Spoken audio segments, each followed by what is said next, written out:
Hello everyone, welcome to Hindi रोचक कहानियाँ channel. आज की कहानी है और मैं हार गई।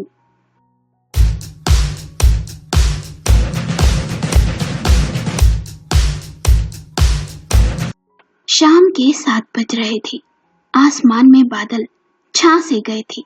देखकर ऐसा लग रहा था जैसे बहुत ही तेज बारिश होने वाली हो। माया के पति ऑफिस से आने के बाद बेहद ही थक से गए थे। माया ने खिचड़ी बनाई। दोनों ने खिचड़ी खाई और टीवी देखने लगे। अचानक ही तेज बारिश होने लगी, जिस वजह से बिजली चली गई। माया ने कहा, ये बिजली बिना जरा सी बारिश होती नहीं, झट से चली जाती है। मैं दिया लगा देती हूँ। माया ने दिया लगाकर कमरे में रोशनी कर दी।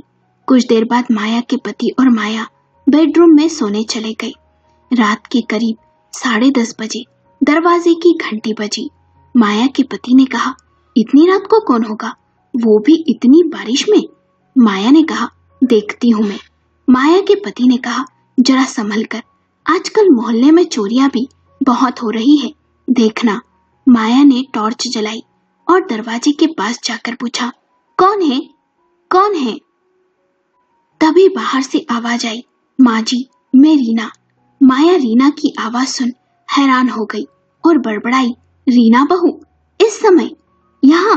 जल्दी से दरवाजा खोला।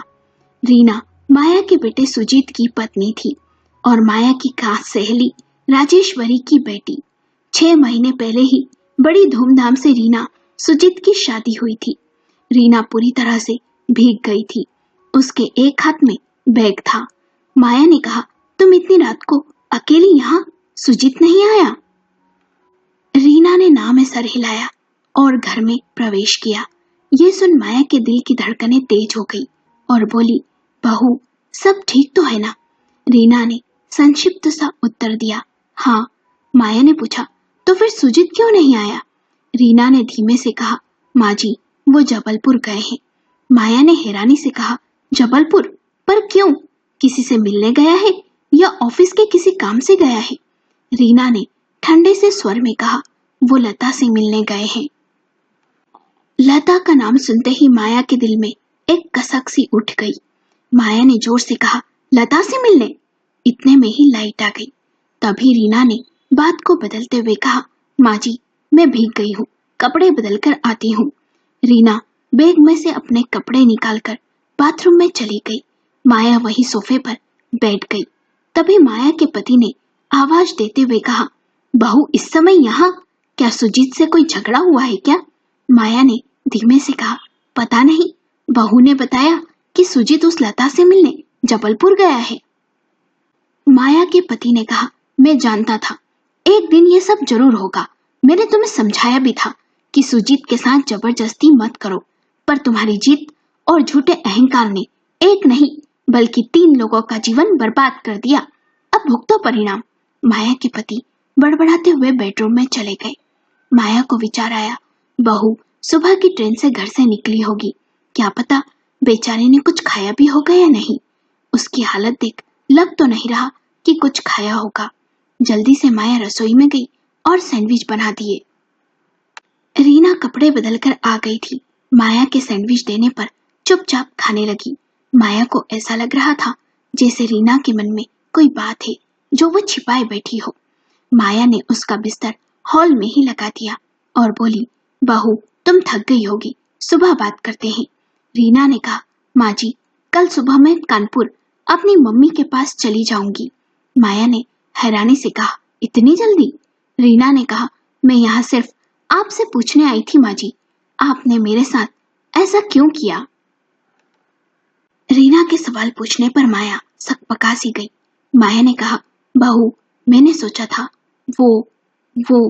रीना ने बात को बीच में ही काटते हुए कहा, आपने सोचा था कि मुझसे शादी के बाद सुजीत लता को भूल जाएंगे, पर यह सच है कि एक पल के लिए भी वे लता को नहीं भूल पाए। माया ने डरते हुए पूछा, क्या तुम्हें लता के बारे में सब पता है? रीना ने कहा, हाँ, सुजीत ने शादी के पहले ही मुझे सब बता दिया था, पर इधर आपकी जिद थी और उधर मेरी माँ की, और उस समय मैंने भी यही सोचा था कि समय के साथ सब ठीक हो जाएगा और शादी के बाद सुजीत लता को भूलने लगेंगे। पर ऐसा? माया ने पूछा, क्या सुजीत ने तेरे साथ कुछ गलत किया?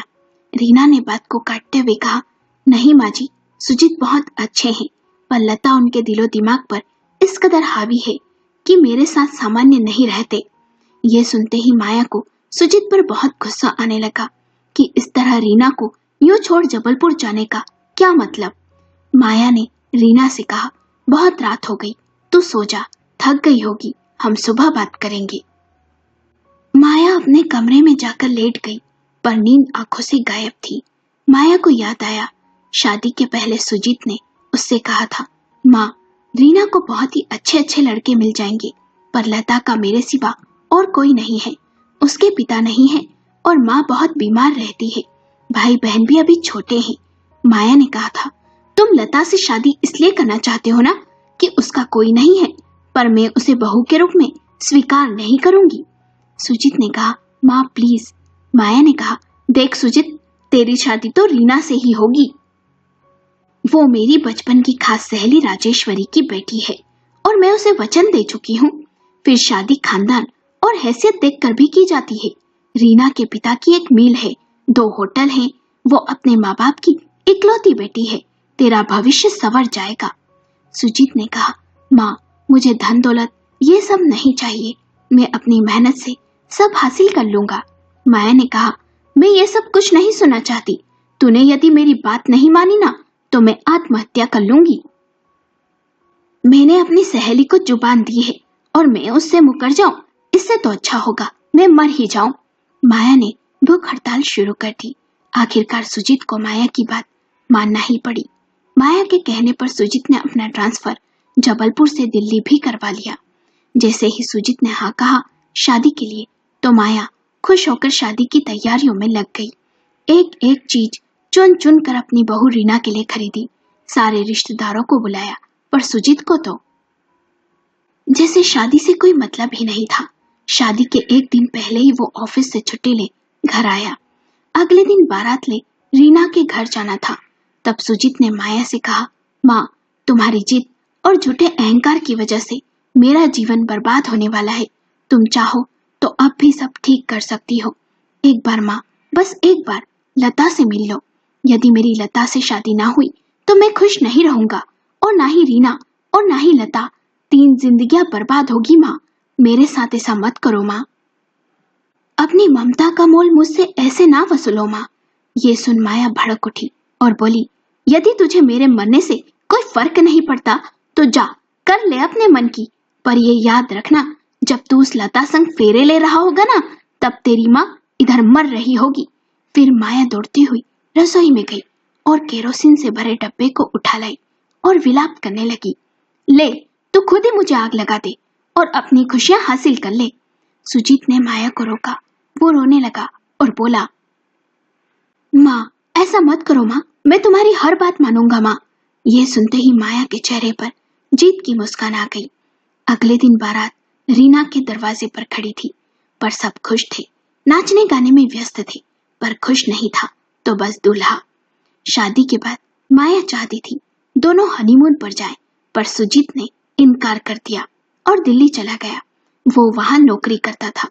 माया भी सुजीत और रीना के साथ उनकी गृहस्थी बसाने के लिए दिल्ली गई। माया और रीना ने बड़े ही प्यार से पूरे घर को सजाया। सप्ताह भर बाद माया लखनऊ अपने घर लौट आई। माया को लग रहा था जैसे उसका बरसों का देखा सपना पूरा हो गया। बहू बेटे का घर बस गया, पर ये नहीं सोचा धमकी दे शादी करवाने का अंजाम क्या होगा। यदि सोचा होता तो यूं इस तरह रात के समय अकेली रीना यहाँ आकर सवाल न पूछती। ये सब सोचते सोचते माया की कब आंख लग गई पता न चला। सुबह उठते ही माया ने रीना से कहा, तुम अपनी माँ के पास कानपुर नहीं, मेरे साथ जबलपुर चलोगी। रीना ने पूछा, उससे क्या होगा माँ जी? माया ने कहा, देखो बहू, सुजीत तेरा पति है और उसे वो ही करना होगा जो तू चाहती है। शादी से पहले वो जो करता था मुझे उससे कोई मतलब नहीं, पर अब नहीं। रीना ने पूछा, माँ जी, आपने लता और सुजीत की शादी क्यों नहीं की? यदि मुझे उनके बीच न लाती तो ये सब ना होता। माया ने कहा, क्योंकि वो लड़की लता सुजीत के लायक नहीं है इसलिए। रीना ने सवाल किया। क्यों लायक नहीं है? वो पढ़ी लिखी है, गुणी है, सिर्फ इसलिए ना कि वो गरीब है, पैसे वाली नहीं है। ये सुनते ही माया सकपका-सी गई। माया ने कहा, बहू तुम जानती भी हो तुम ये क्या कह रही हो? मैं और तुम्हारी माँ राजेश्वरी बहुत साल पहले ही तुम दोनों की शादी तय कर चुके थे। शादी में खानदान भी देखना पड़ता है, यूं ही किसी से नहीं कर दी जाती। रीना ने कहा, माँ जी मुझे यदि पता होता ना कि आपने शादी के लिए जबरदस्ती की, सुजीत को ब्लैकमेल कर की, तो मैं कभी भी राजी नहीं होती। आप भी ये बात जानती हैं, मैं आगे पढ़ने विदेश जाना चाहती थी, पर आप और माँ दोनों की वजह से मुझे भी चोट पहुंची और सुजीत को भी। आपने ऐसा क्यों किया? कहते हुए रीना जोर जोर से रोने लगी। ये देख माया थोड़ी सी सहम गई और रीना का हाथ पकड़ते हुए बोली, रो मत बेटी, मैं तुझसे वादा करती हूँ तेरा पति तुझे वापस ला कर दूंगी। पर रीना का सिसकना बंद नहीं हुआ। उसे शायद माया पर विश्वास नहीं रहा था। दोनों जल्द ही जबलपुर पहुंच गए। माया जानती थी कि लता कॉलेज में काम करती है। एक बार उसे सुजीत ने बताया था। वे दोनों उस कॉलेज में गए। जब भी सुजीत ऑफिस से छुट्टी लेकर घर आता तो लता का ही जिक्र माया से जरूर करता, पर माया उससे कभी नहीं मिली। उसे सदा यही लगता वो उसके बेटे को उससे दूर कर देगी। कॉलेज जाकर पता चला कि लता पिछले कुछ दिनों से कॉलेज नहीं आई। कॉलेज से लता के घर का पता ले दोनों सास बहू लता के घर पहुंच गए। रीना पूरे रास्ते मौन थी। लता के घर पहुंच रीना ने कहा, माँ जी आप अंदर जाइए, मैं बाहर ही ठीक हूँ। माया अंदर गई और डोरबेल बजाई। एक 15-16 साल की लड़की ने दरवाजा खोला। माया ने सीधे ही सवाल पूछ लिया, सुजीत है? वो लड़की हैरान हो गई और बोली, वो तो लता दीदी के साथ हॉस्पिटल गए हैं, आप अंदर आए। माया अंदर जाकर बैठ गई। घर बहुत ही साधारण और छोटा सा था, पर साफ था। वो लड़की माया के लिए पानी ले आई और बोली, मैं लता दीदी की बहन मोना हूँ। माया ने अपने बारे में कुछ नहीं बताया और बोली, सुजीत यहाँ कब से है? मोना ने कहा, 2 दिनों से, क्योंकि 2 दिन से माँ हॉस्पिटल में भर्ती है। मोना का गला रुंध सा गया, फिर अपने आप को संभाल कर बोली, आप सुजीत जी की माँ है ना? उन्होंने मुझे आपकी तस्वीर दिखाई थी। माया ने पूछा, और घर में कौन कौन है? मोना ने कहा, मैं, दीदी, माँ और छोटा भाई जो अभी 8वीं कक्षा में है। माया उठकर जाने लगी तो मोना ने कहा, मैं आपके लिए चाय बना कर लाती हूँ, बैठिए ना, वैसे भी हॉस्पिटल पास ही में है, मैं जाकर सुजीत जी को बुला भी लाती हूँ। माया ने कहा, नहीं, बाहर मेरी बहू इंतजार कर रही है, तुम हॉस्पिटल तक हमें छोड़ाओ तो अच्छा होगा। मोना ने कहा, जी ठीक है। रीना ने माया से कहा, इस तरह हॉस्पिटल जाएंगे तो सुजीत को बुरा लगेगा माँ जी। माया ने कहा, उसे क्यों बुरा लगेगा? अरे तुम उसकी पत्नी हो, मैं माँ हूँ, बुरा तो हमें लगना चाहिए। मोना हॉस्पिटल पहुंचकर तेज चाल से चलने लगी। मोना एक कमरे में दाखिल हुई और चंद मिनटों में सुजीत कमरे से बाहर आया और बोला, माँ तुम यहाँ? फिर रीना को देख सुजीत चौंक गया। सुजीत के पीछे पीछे एक दुबली पतली सांवली सी लड़की आई, जिसे देख माया और रीना समझ गए ये लता है। सुजीत कुछ कहता उससे पहले ही माया भड़क गई और बोली, तुझे कुछ ख्याल भी है? तेरी माँ है, पत्नी है, गृहस्थी है। सुजीत ने कहा, माँ मुझे सब पता है, मैं यदि ये सब भूलना भी चाहूँ ना तो आप मुझे भूलने कहाँ देती हैं? और थोड़ा धीरे बोलिए, यह हॉस्पिटल है। आज पहली बार सुजीत ने माया से इस तरह बात की थी। तभी मोना दौड़ती हुई आई और बोली, दीदी माँ को होश आ गया। सुजीत और लता तेज कदमों से कमरे में चले गए। माया और रीना भी कमरे में गई। दोनों ने देखा लता की माँ पलंग पर पड़ी हुई है। वो बहुत ही कमजोर लग रही है। सुजीत लता की माँ का हाथ पकड़ बैठा था। सुजीत ने लता की माँ से कहा, आप इतने दिनों से मेरी माँ से मिलना चाह रही थी ना, देखिए आज मेरी माँ आपसे मिलने आई है। माया को देख लता की माँ रोने लगी और धीमे से बोली, बहन जी मेरे मरने से पहले मैं आपसे मिलना चाहती थी। आपका बेटा मेरे लिए किसी भगवान से कम नहीं है। उसने मेरी बहुत सेवा की। न जाने मैंने कौन से ऐसे कर्म किए होंगे जो मुझे सुजीत जैसा दामाद मिलने वाला है। यह सुन माया हैरान थी। तभी लता की माँ रीना को देख पूछने लगी, ये कौन है बेटा? सुजीत ने कहा, ये मेरी चचेरी बहन है जो माँ के साथ आई है। ये सुन रीना के चेहरे का रंग उड़ सा गया और वो कमरे से बाहर चली गई। उसके पीछे पीछे माया भी आ गई। रीना कुर्सी पर बैठ रोने लगी। माया को बहुत ही गुस्सा आ रहा था। उस 2 कौड़ी की औरत के सामने मेरी बहू और खुद की पत्नी का अपमान किया और उसे बहन बताया। सुजीत की इतनी हिम्मत। सुजीत भी वहां आ गया और रीना से रुंधे स्वर में बोला, मुझे माफ कर दो रीना, मैं तुम्हारा अपमान नहीं करना चाहता था। उस समय मुझे जो समझ आया मैंने कह दिया। दरअसल लता की माँ हमारी शादी के बारे में कुछ नहीं जानती है। वो मेरे और लता के शादी के सपने संजोए बैठी है। उनके जीवन में आशा की एकमात्र किरण लता से मेरी शादी है। इस समय वो कैंसर के लास्ट स्टेज से गुजर रही है। मैं उन्हें अपनी शादी की बात बताकर समय से पहले नहीं मारना चाहता। तुम समझ रही हो ना रीना, प्लीज। पर रीना रोई जा रही थी। सुजीत ने कहा, मुझे लता की माँ ने बहुत प्रेम दिया। घर से दूर रहने पर कभी कमी महसूस नहीं होने दी। मैं जब भी बीमार हुआ तो उन्होंने मेरी सेवा की और लता से मैंने शादी का प्रस्ताव खुद रखा था, पर मैं उससे शादी ना कर सका। उसे सपने मैंने दिखाए और तोड़े भी मैंने ही, पर उसे मुझसे कोई शिकायत नहीं है। क्या इस समय लता के परिवार के प्रति मेरा कोई कर्तव्य नहीं है? लता और उनके भाई बहनों को मुझसे कोई आशा नहीं है, पर यदि मैंने इस बुरे वक्त में उनका साथ न दिया तो मैं खुद ही अपनी नजरों में गिर जाऊंगा। रीना, मुझे तुमसे कोई शिकायत नहीं है। मैंने तुमसे कहा भी था मैं 4-5 दिनों में लौट आऊंगा, पर तुमसे सब्र क्यों न हुआ?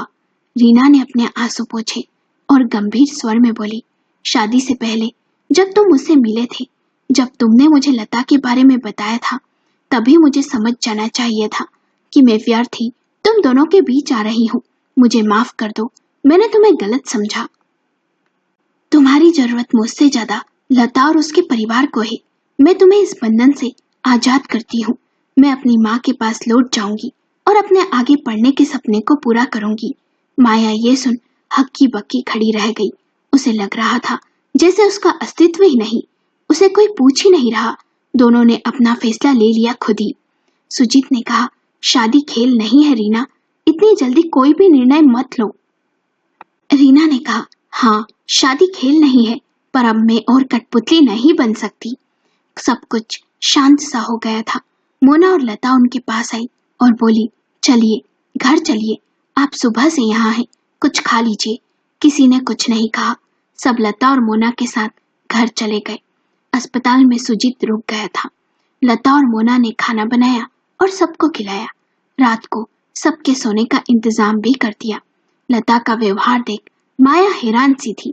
शांत, गुणी, जरा भी गुस्सा या नाराजगी नहीं। लता और रीना एक कमरे में सो गए। मोना अस्पताल में माँ के पास चली गई। सुजीत, माया और लता का भाई हॉल में सो गए। माया को सारी रात नींद नहीं आई। आज पहली बार वो अपने आप को हारा हुआ महसूस कर रही थी, पर फिर भी हार मानने को तैयार नहीं थी। सुबह रीना ने कहा, मैं आज ही मायके जाना चाहती हूँ। माया ने सुजीत से कहा, देख सुजीत, रीना को रोक ले, उसे अपने साथ दिल्ली ले जा। सुजीत ने कहा, माँ, रीना को जाने दो, उसका मन हल्का हो जाएगा। काश तुम हमारी जिंदगी में दखल ना देती तो अच्छा होता। तुमने जो चाहा वो हो गया, मुझे अब कोई शिकायत नहीं है। सुजीत भी उस दिन दिल्ली लौटने वाला था। मोना और लता का भाई उन्हें स्टेशन छोड़ने आए थे। लता माया के सामने नहीं आई। माया का दिल उस सहनशील लड़की लता के लिए कसक से भर उठा। रीना अपनी बस में बैठने लगी।